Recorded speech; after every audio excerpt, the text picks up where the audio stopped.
Hey, this is Reddit Stories. I am reading stuff. Today we will be continuing with r/talesfromretail. Hit the subscribe button if you're new here. Now sit back and enjoy the stories. Retail for the 1%. Not sure the best place for this, as I'm not sure what defines retail for Reddit, but I'm in a sharing mood tonight. I work at an FBO, it's an airport within the airport for student pilots and obscenely rich people who are allergic to peanuts and poor people. Every once in a while, we get that oddball call from someone who has no idea what an FBO is. You know the one, where they found your number by searching some vague travel-related term plus jet fuel or something, and you don't realize for several minutes that they don't have any idea who they're talking to. For the record, we do reserve rental cars as a courtesy service, but we don't invoice or anything, customers arrange their own payment, etc. Early in the evening tonight, phone rings. Me. Proper noun plus the word aviation, this is true_blue eyes, how can I help you, very, very thick, Blanche Devereaux accent. I need to rent a car, me. I can reserve a rental for you, what's your tail number and when is your arrival? Blanche. Ma what, me? The registration? Of the plane, Blanche. Oh, well, I don't know. I'm coming in, and I need a car. It's not unusual for passengers to not know this, but usually those that don't, are not making their own reservations. For anything, ever. But, okay, she could be a new flight attendant or something, I guess, so, time to probe gently. Is this for a private aircraft, or a commercial flight? Blanche. Oh, I'm flying on a commercial flight, me. Ma'am, I'm sorry but I can only reserve rental cars for FBO customers, you'll need to call a rental car company or travel agent. At this point, I'm expecting her to be confused and say something like, am I not talking to one? Nope. Blanche's accent gets about 50% less thick and she straight up whined, but they're out of cars. What? Did she think? I mean, why? Wait, how? Where did she? I have so many questions. Me, confusedly. Well, if they don't have any. Then I can't, if they're out, Blanche. You don't have cars? Me. We have, airplanes? She hung up. I'll never know.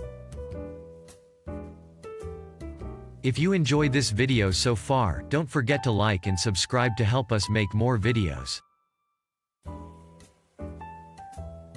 The one where my dumbass returned $300 of stolen goods. Alright, so this happened a few years ago when I was 17. I, thankfully, don't work retail anymore, but kudos to all of you out there still fighting the good fight. Anyway, I was 17 and I was working my first job at a pretty major US home furniture retailer, and let me say I have never ever worked at a place that was easier to steal from. Obviously I'm not speaking from personal experience, but shrink was a constant and pervasive problem at this store, yet for some reason the upper management never took steps to stop it, like installing those detector things, having regular security, or basically anything besides saying, watch out for people stealing. Anyway, I was a young naive cashier, and one day this lady came in to return all of this bedding and some other random household odds and ends. She didn't have a receipt, not uncommon at this store, we did a lot of returns without receipts, so she could only get store credit, and as I told her this I was worried that she would be mad because people usually like to give me grief for that, and she had a ton of stuff, but she was cool about it, so I was happy and started returning everything. As I'm returning all of these items, she started telling me about how her engagement was called off and how these had all been gifts she now had no need for, and I was doing my best to console this lady as best as a high school who has no frame of reference for that kind of thing can. Her return total was something like over $300, so I was like, oh, I need to call a manager over to approve this, since our limit was something like $150 without manager approval.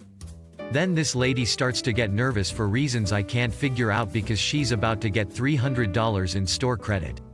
This is great for her. Then the GM comes and starts looking at things and getting this concerned look on his face, and my dumb 17-year-old brain still can't figure out what's happening. He tells me to just complete the transaction, then he calls over the other managers, so I do what he tells me, but I'm still like? The GM then ran all the product codes through our system, and we had no record of ever having sold those items. I was conned into giving some random lady $300 in store credit that was, I guess, fraudulent. The manager, who was known for being a meanie, started yelling at me, telling me this lady was going to go sell that gift card for crack, and I was just like, what crack dealer accepts gift cards to furniture stores? But then the GM, who was a super nice guy, calmed her down and said it was their fault for not training me for things like that, so I got to keep my job. But boy did I feel like a dumb ass after that one. Still haunts me to this day. And I also have a feeling that lady was never engaged.